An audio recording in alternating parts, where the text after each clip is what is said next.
భీమ్గల్ ప్రస్తుతం ఎన్నికల బిజీలో చాలా ఉత్కంఠంగా ఎదుర్కొంటున్న మన మున్సిపల్ ఎన్నికల్లో మన ఫస్ట్ వార్డులో ఉన్నాము. ఇక్కడ కాంగ్రెస్ అభ్యర్థి అయిన శ్రీజ, మా ఆరేపల్లి శ్రీజ నాగేంద్ర బాబు వారు ఉన్నారు. వారిని అడిగి తెలుసుకుందాం. 1వ వార్డు ప్రజలందరికీ నమస్కారం. మున్సిపల్ ఎన్నికల ప్రచారం 3 ప్రధాన పార్టీలు పోటీ పడుతున్నాయి. అందులో కాంగ్రెస్ పార్టీకి ప్రజలు మంచి స్పందనగా ఉంది. ప్రతి ఒక్కరు కాంగ్రెస్ పార్టీని గెలిపిస్తామని హామీ ఇస్తున్నారు. గెలిచిన తర్వాత భీమ్గల్ మున్సిపాలిటీలోని 1వ వార్డుకు ప్రత్యేక నిధులు తెచ్చి ప్రతి వార్డులోని ప్రతి గల్లీ సందులు అన్నింటిలో సీసీ రోడ్లు, బీటీ రోడ్లు, అలాగే డ్రైనేజ్లు, స్తంభాలు, వీధి లైట్లు, అలాగే నిరంతరం ఎప్పుడు శానిటేషన్ ఖచ్చితంగా చేయిస్తామని చెప్పేసి ప్రజలందరికీ హామీ ఇస్తున్నాము.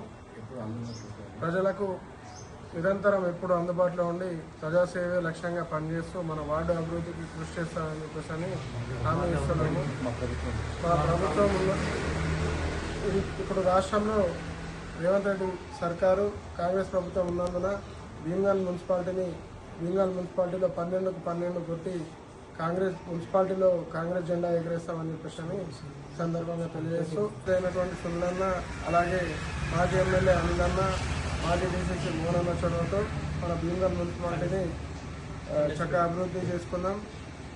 అలాగే నాకు 1వ వార్డులో ఆరేపల్లి శ్రీజ నాగేంద్రబాబుగా మీ ముందుకు వస్తున్నాము. బ్యాలెట్లో 3వ నంబర్ చేతు గుర్తు పైన చేయి వేసి భారీ మెజార్టీతో గెలిపించగలరని నేను మీ ఆరేపల్లి శ్రీజ నాగేంద్రబాబు ఫస్ట్ వార్డులో కౌన్సిలర్గా పోటీ చేస్తున్నాను. ఖచ్చితంగా మీ ఓటు చేతి గుర్తుకి ఓటేసి గెలిపించగలరని కోరుతున్నాను. నేను మీ ఆరేపల్లి శ్రీజ నాగేంద్ర ఫస్ట్ వార్డు అభ్యర్థిగా కాంగ్రెస్ పార్టీ నుంచి భీమ్గల్ మున్సిపాలిటీలో పోటీలో మీ ముందున్నాను. ప్రతి ఒక్కరూ బ్యాలెట్లో 3వ నంబర్ చేతి గుర్తుపై ఓటేసి భారీ మెజార్టీతో గెలిపించగలరని ప్రతి ఒక్కరిని విజ్ఞప్తి చేస్తున్నాను. స్థానిక నాయకులు ఇక్కడ కన్నె సురేందర్, జితేందర్ అన్న, అలాగే భీమ్గల్ మండల నాయకులందరి అండతో మొదటి వార్డు నుండి పోటీ చేస్తున్నాను. మళ్ళీ ఒకసారి అందరికీ విజ్ఞప్తి చేస్తున్నాను. ప్రతి ఒక్కరూ చేతి గుర్తుకు ఓటేసి గెలిపించగలరు.